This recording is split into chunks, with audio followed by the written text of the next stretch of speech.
everyone. Today's lesson is about rational numbers. Now we remember rational numbers can be expressed as fractions, one integer divided by another integer. So let's take an example. Let's say we had something like 17 divided by 40. And we wish to express this as a decimal. So how do we do this? Well, we could grab a calculator, of course, but it literally means 17, and if we divide by 40, well, we can use the old long division algorithm. Here we go. So how many 40s will fit into 17? Well, none. So I'll put a decimal point and a decimal point, and I'll add a 0.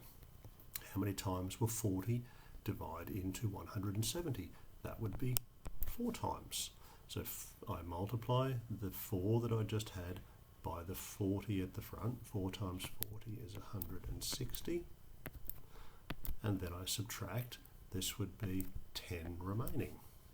Now, because that is less than 40, I don't try to divide immediately. I always bring down the next digit, and in this case, I have an endless series of zeros I could keep adding here. The question is now, how many times will 40 divide into 100? That divides in twice. Then 2 times the 40 gives 80. Again, I subtract. 100 take 80 is 20. I bring down the next digit, which is a 0. How many times will 40 divide into 200? 5 times. 5 times 40 is 200. And when I subtract 200 from 200, I'm left with 0. If I get a 0 at this point, it means there's no point continuing. It's just going to be nothing, nothing, nothing from there on. This is a terminating decimal. So my decimal representation is 0.425. Now, of course, we can check that on our calculators. But the purpose of this is to show you how this would have been done pre-calculators. So 17 over 40, then there it is, 0.425, a terminating decimal. Lovely. Let's try another one now. So let's try something a bit more interesting. Let's go 83 over 330. So I need 330 to divide into 83. Put my decimal point.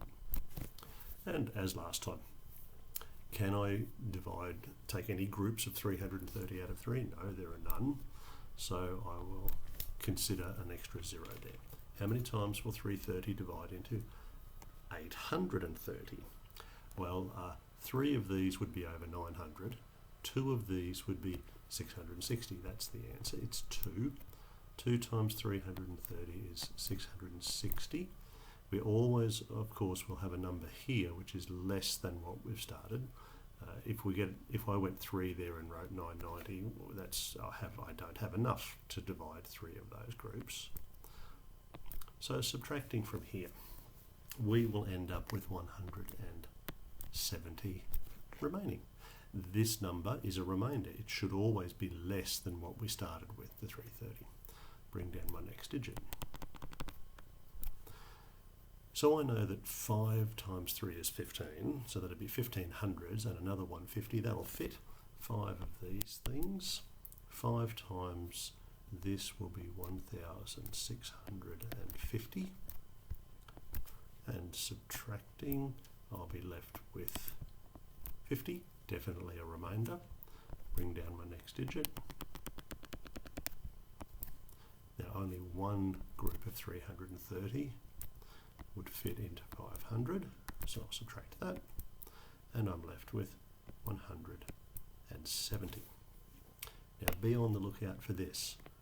The remainder here was 170, and now I'm getting the same remainder. In other words, this little block is going to keep repeating. I can bring down a 0, it'll be another 1700. I'm going to end up with a little repeat. This little block is going to repeat because the result of doing this step will be a 5, leaving a 50 remainder. Then the next one will be a 1 and so forth. This is a repeating decimal. So this decimal is 0.251, repeating. I can tell that it's a repeating decimal because the remainder at this step repeated here. And it's a little group of 2 digits that repeats. Let's check that one. 83 over 330 equals, yes, and now converting. There it is, the 2, then the 5151 repeating, just as we thought. So that's how we work that one out. It's there's no real need for me to write this 5 and this 1 here, because as soon as I note that this remainder repeated at this step, then I just go, oh, what happened on these 2 parts? I had a 5 and a 1. They will keep on recurring, 5151, forever. So that's how we go from fractions to decimals. What about the other way around? What if I give you a decimal value? So what if I give you something like this? What if I say x equals 0.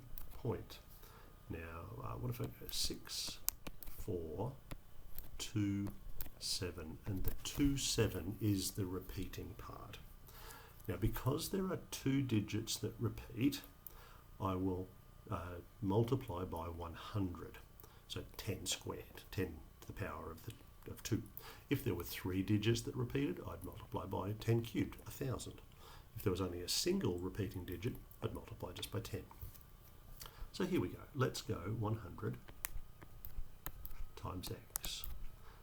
Now that's a pretty easy one. We just move the point 2 places. It would be 64 point, and the 2, 7 would keep repeating from there on.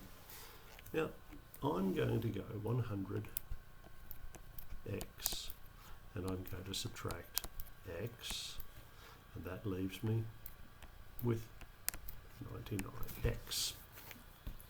But 100x was this number 64.2727 recurring. X was the number 0.6427 recurring. So subtracting these should give the same answer.